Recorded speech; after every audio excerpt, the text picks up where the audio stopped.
यो तीनवटा गल्तीले तपाईलाई थाहा नहुँदै बीपी, सुगर र कोलेस्ट्रोल बढाइरहेको छ। राति निद्रा नलाग्ने, थकान हुने, टाउको दुख्ने। आजको भिडियो अन्त्यसम्म हेर्नुभयो भने सबै कुरा बुझ्नुहुनेछ। दर्शकवृन्द, नमस्कार।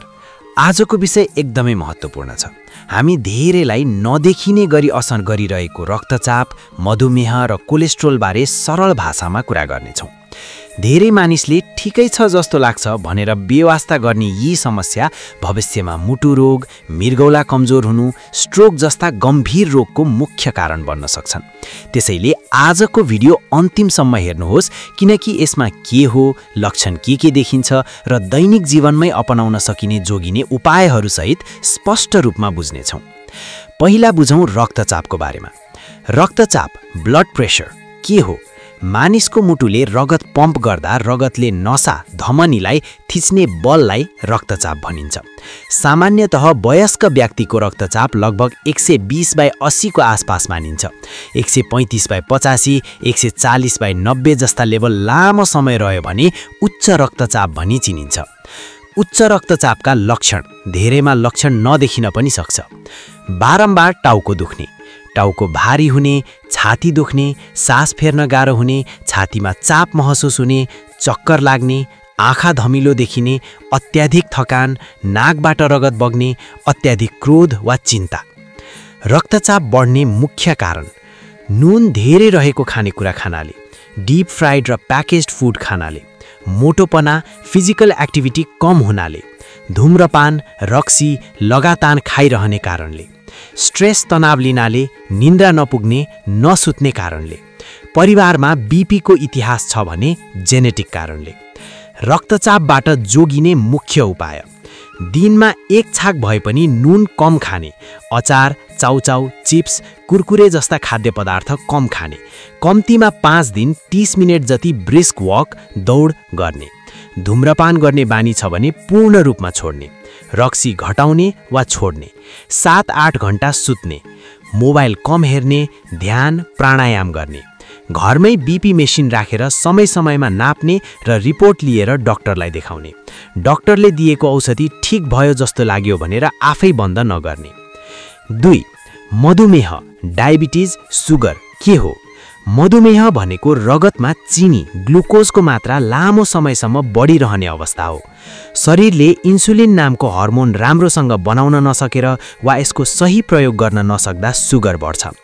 मधुमेहका सामान्य लक्षण: बारम्बार पिसाब लाग्ने, राति पनि धेरै पटक पिसाब गर्न उठ्ने, धेरै तिर्खा लाग्ने, मुख सुक्ने, तौल घट्दै जाने, कमजोरी महसुस हुने, सानो घाउ ढिलो निको हुँदैन, छाला सुकेर जाने, चिलाउने, बारम्बार इन्फेक्सन हुने, दृष्टि धमिलो देखिने। मधुमेह हुने प्रमुख कारण: अत्याधिक चिनी, मिठाई, सफ्ट ड्रिङ्क, धेरै मात्रामा भात वा रोटी खानु, फिजिकल एक्टिभिटी कम हुनु, मोटोपना, पेट अगाडि निस्किएको हुनु, परिवारमा सुगरको इतिहास भएको हुनाले, उमेर बढ्दै जाँदा, स्ट्रेस, थाइरोइड वा हर्मोन समस्या। मधुमेहबाट जोगिने, नियन्त्रण गर्ने उपाय: खाना खाँदा थालमा 1 भाग तरकारी, 1 भाग भात वा रोटी, 1 भाग प्रोटिन, दाल, मासु, अन्डा खाने, चिनी भएको चिया, कफी, बोतलको पेय पदार्थ, जुस, मिठाई, बिस्कुट घटाउने वा नखाने, दैनिक 30 देखि 45 मिनट हिँड्ने, हल्का दौड, साइकल चलाउने। तौल धेरै छ भने 5 देखि 10% तौल घटाए पनि ठूलो फाइदा हुन्छ। घरमै ग्लुकोमिटर भएको भए डाक्टरले बताए अनुसार जाँच गर्ने, डाक्टरले दिएको औषधि वा इन्सुलिन नियमित लिने, जाँच समयमै गर्ने। 3. कोलेस्ट्रोल के हो? कोलेस्ट्रोल शरीरका लागि आवश्यक बोझ हो, तर खराब कोलेस्ट्रोल एलडिएल धेरै बढ्दा रगतका नसा साँगुरा हुन्छन् र मुटु रोग, स्ट्रोक जसको जोखिम बढ्छ। एचडिएल भनेको राम्रो कोलेस्ट्रोल, शरीर सफा गर्न मद्दत। एलडिएल भनेको खराब कोलेस्ट्रोल, नसामा थप्रिने। खराब कोलेस्ट्रोल बढ्दा देखिन सक्ने सङ्केत: धेरैलाई खास लक्षण नदेखाई भित्रभित्रै नसा बन्द गरिरहेको हुन्छ, त्यसैले जाँच जरुरी हुन्छ। छाती दुख्ने, भारी हुने, सास फेर्न गाह्रो हुने, थोरै हिँडे पनि खुट्टा दुख्ने, सुन्निने, अत्याधिक थकान, चक्कर लाग्ने, पसिना धेरै आउने, अचानक मुटु ठकठक गर्ने, असहज धड्कन हुने।